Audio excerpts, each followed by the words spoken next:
Hello mga sir, ito gagawa tayo ng Yamaha Aerox, Mio Aerox. Ayan, magtatap overhaul tayo mga sir dahil ang problema kasi nito mga sir ay mausok yung kanyang tambucho. Hindi naman siya maingay, kumbaga mausok lang talaga or nagbabawas na siya ng langis. Ayan, obserbahin natin yung kanyang yung tambucho. Kalito, saglit lang ha.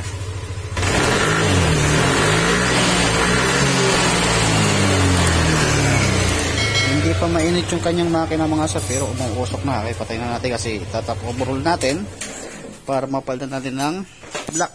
Kapag kasi ganito yung problema ng motor nyo, mausok, matik po yan, palit po ng black piston ring, mga gasket, or yung makikita natin mga damage pang mga oil seal, valve seal.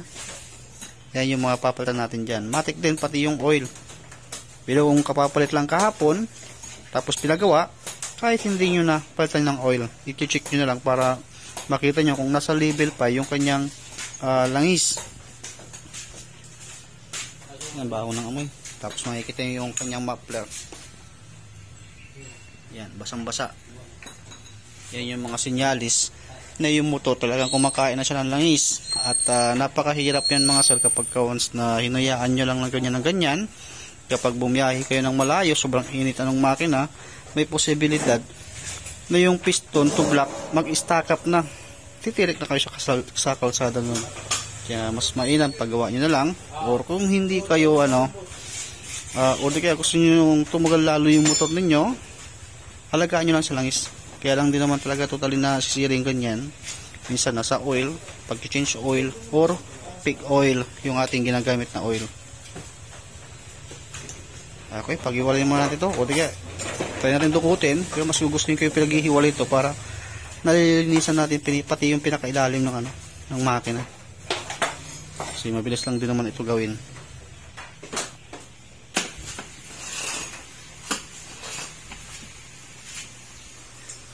Okay, yan, tagalan natin yung upuan niya.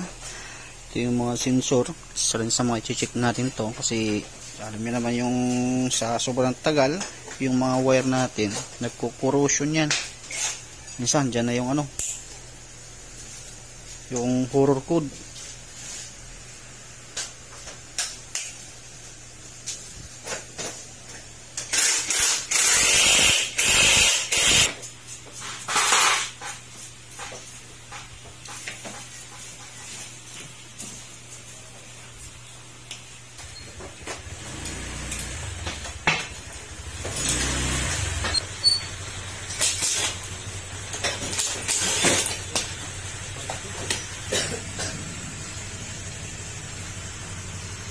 Yan, ginamitan natin ng yung special nut. Tignan mo kung papasok, ha? Hindi mahaba. Ayan, gandun lang. Sige. Ayan, hindi obra kaya pasok yung special nut, kaso nga lang dun sa puller na ginagamit natin, applicable lang sa sa click, kumbaga mahaba yung sigunyal. Tandaan natin. Basta pinaka-importante yung puller ninyo mga sir, yung pinanggaganon natin, dapat flat lang siya.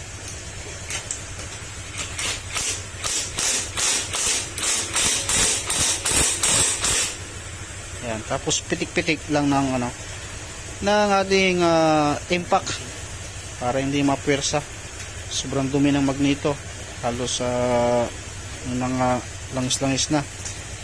Isa rin yan sa nagpapababa ng power ng motor pag masyadong madumi.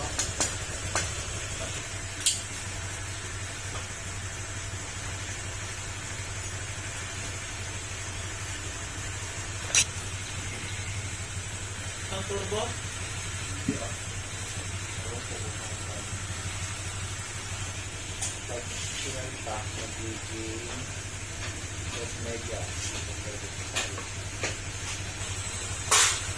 eto na mga sir, tumulong na si Hapon.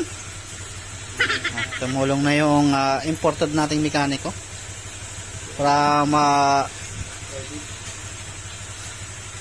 Hey, where you from? Where you from? Are you Chinese or Japanese?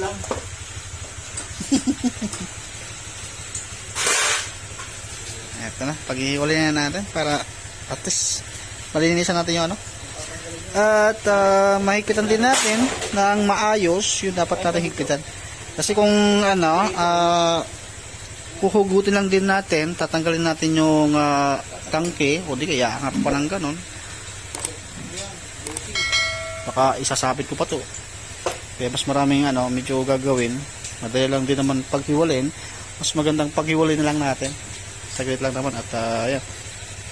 Kasama niya naman si Hapon. Yung kuwan na lang.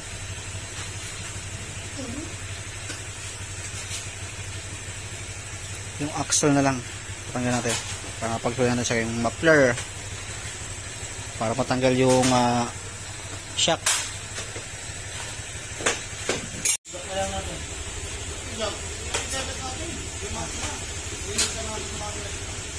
Ayaw lang pagkakapitan.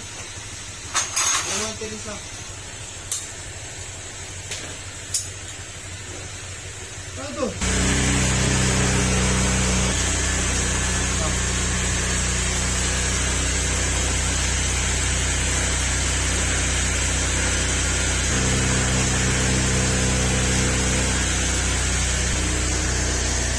Kalawang yung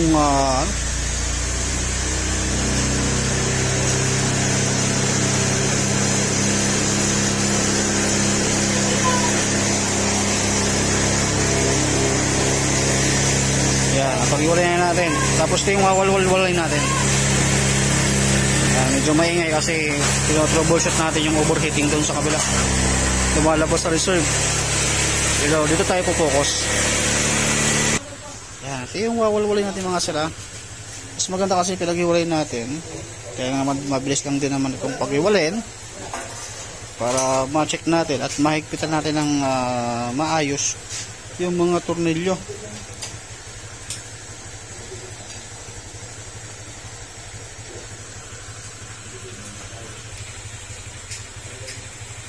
Kasi yung ito.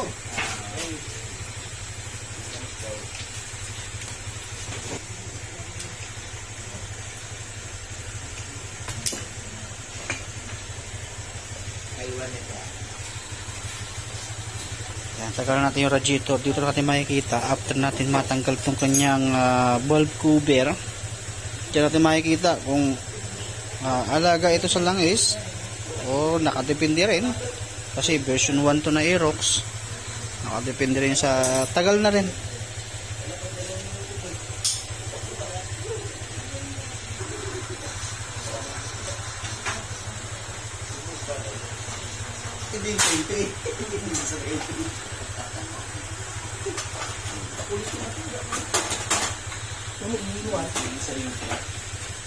Okay.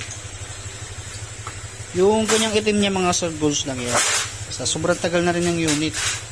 Siguro talagang ito na yung time niya para magpalit ng bagong block.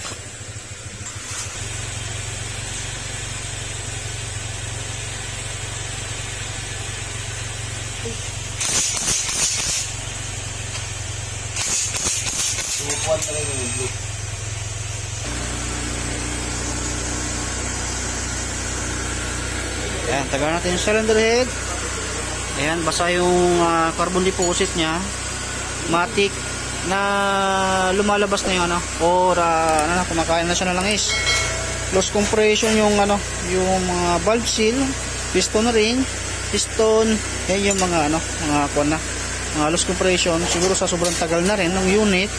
Kaya matik yan kasi ito, number 1 din to sa ano, sa usable na parts sa loob ng makina. Yung block.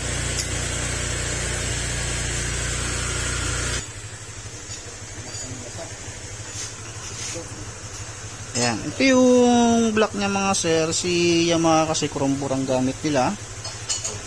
Totally, wala naman siyang gas-gas. Kaso, oblong na siya. Kumbaga, oblong na.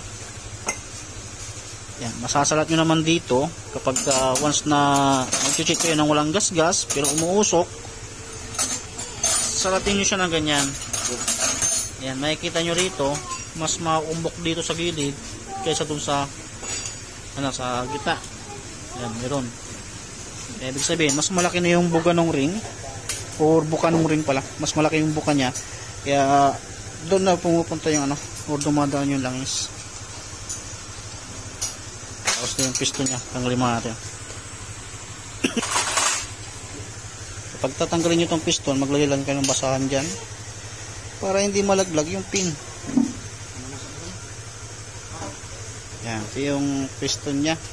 Yan, gastado na. Sa sobrang tagal na rin siguro to. Minsan din, nasa oil din. Kasi may mga motor na siya na una na stock pa rin, hindi pa rin nagpapalit. Tapos yung gap ng kanyang gap ng ring, ayan, magkalapit na. Kaya ito yung mga papalitan natin, mga gasket, oil seal. Tapos lilinisan natin lahat, i-grinding compound, pati valve seal yun, palit din yan. Ayan, palasan natin, kaya lilinisan na natin to. Tapos may ipakita ko sa inyo yung bagong pisa natin. Salpak muna natin yung piston natin mga sir. Ayan na, bagong bago. Pati mukha ni Kapulong, bagong bago din. Ayan, hindi pa rin nagbabago yung kanyang mapa. Andito yung Pilipinas, andito yung kanila. Ayan, yan. Ito yung pinaka lugar nila. Sige na.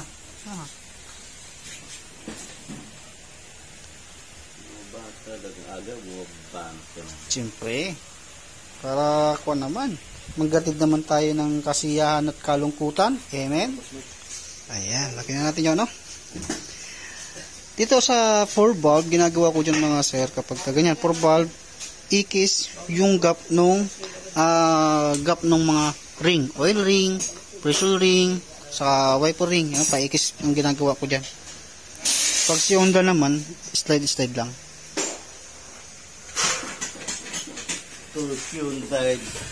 Tapos ito yung valve seal natin, lahat ng lalagyan natin mga saraya genuine parts. Ito yung mga gasket, tapos ito yung black. Yan, ito dito tayo matatagalan. Kapag once na nagtatap overall tayo, ilalagay nyo ng basahan habang ilalagay nyo yung pin, dahil top overall yung gagawin natin para maiwas tayo sa engine overall. Tapos ito lilinisan natin, dito tayo matatagalan kasi re-grinding compound natin to, i-check natin yung mga valve kung need na bang palitan o may tama ba yung valve guide. Sa bagay nung pinandat natin, hindi naman natin narinig yung lagitik nito. Kaya napaka-importante kapag once na magtatap overall tayo, paandarin nyo muna para malaman nyo kung ito ba may problema o di kaya may problema pa sa sigunyal, connecting rod, ganun, para isang bilihan ng pisa. Okay, lagay muna natin to. Tapos maya ito naman na yung gagawin. Tapos lagay natin yung bagong block. Okay, yung bagong block natin mga sara. Genuine parts ang lahat ng ating nilagay dyan.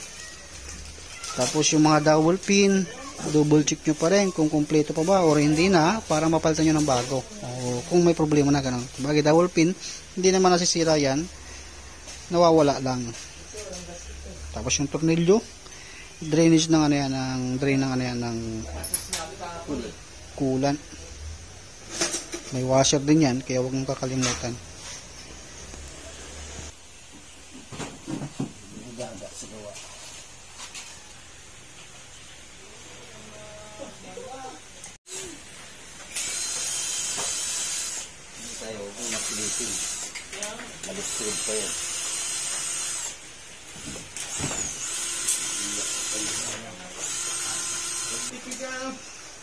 Yan, naikabitan natin yung bagong block. Cylinder head, grinding compound natin, tapos nilinisan na yung mabuti para malinis din at maganda manakbo. Pati itong stator yan, nilinisan din yan.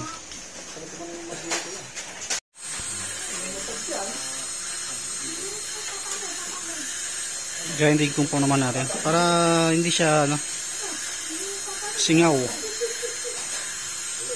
Yan, medyo may katagalan yan dahil 4 na balbula. Tapos ang ginagamit namin dyan, yung pang finishing, dalawa kasi yung ginagamit natin ano dyan. Yung grading compound, isang rough, saka isang finishing. Yung finishing lang kasi hindi naman loss compression to. Kumbaga ilalapat lang natin ng konti. Try natin regrading compound, nilinisan natin ng dalawang beses na gasolina para siguradong matatanggal talaga yung grinding compound, kasi napakadelikado yung mga cells kapag hindi natin nalinisan ng maayos, marami sisirain. Kaya kapag gumagamit kayo ng grinding compound, linisan yung mabuti para safe yung makina at yung mga ibang pisa, pati ito hugasan din yan. Yun lang muna yung una.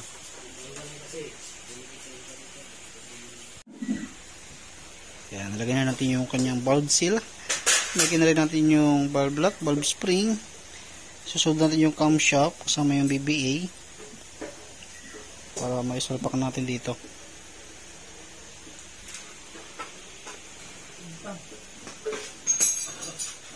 Tapos checking kung may leak.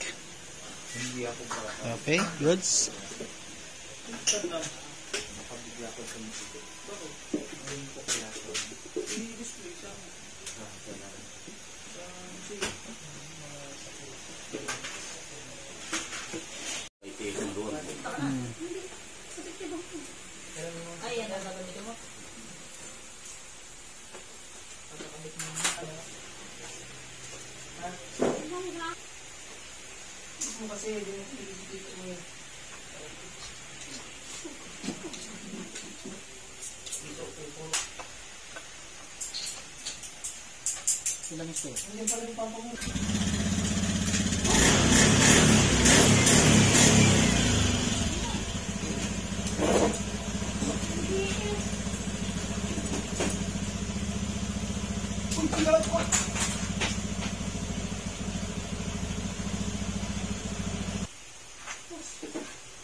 Alas 3, lahat ka binantaan ko na eh.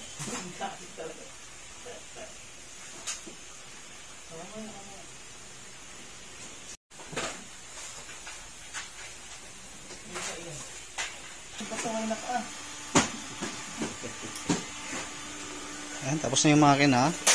Pagsamahin na natin, tapos mamaya yung magneto saka yung stator saka magneto naman yung lilinisan, kasi madali lang yan na malinisan kapag nakalagay na dyan. Kaya ilalagay muna natin yan, pagsasamahin muna natin yung makina saka yung chassis.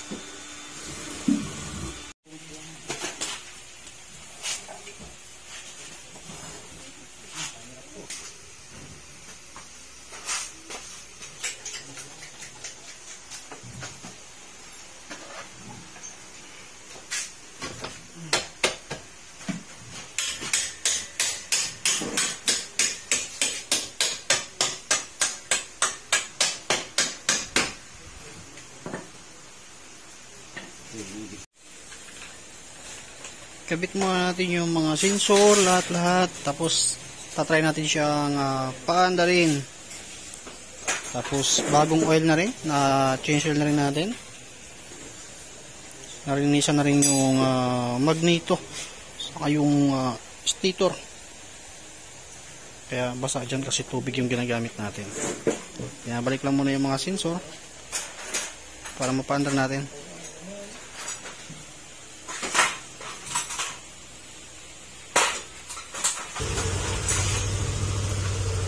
Ayan, maandar na. Tapos maya painitin muna natin para umangat yung oil papuntang camshaft. Tapos tingnan natin kung uusok pa rin. Kung uusok pa rin ng konti, normal lang yon dahil nga sa tambucho. Pero lilinisan pa rin natin ang ang gas yung tambucho nya.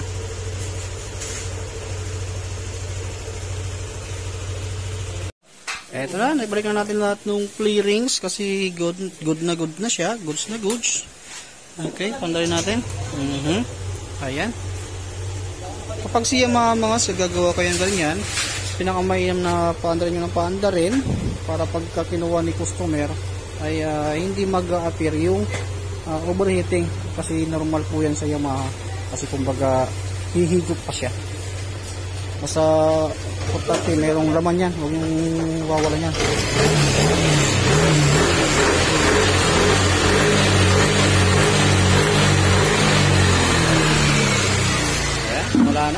goods na siya. Under brake end pa rin to mga sir. Ayan, kaya lagayan nyo sa langis mga sir yung motor nyo. Or kapag may katagalan, ayan, mas maganda kung paggawa nyo na rin para ma-refresh. Kung alam nyo lang tuwing nag-change kayo, nagbabawas na, alam nyo na dapat. Para hindi na ma-apektuhan yung mga ibang pisa. Kapag nakalimutan nyo mag-change oil. Ayan, goods na. Labas na.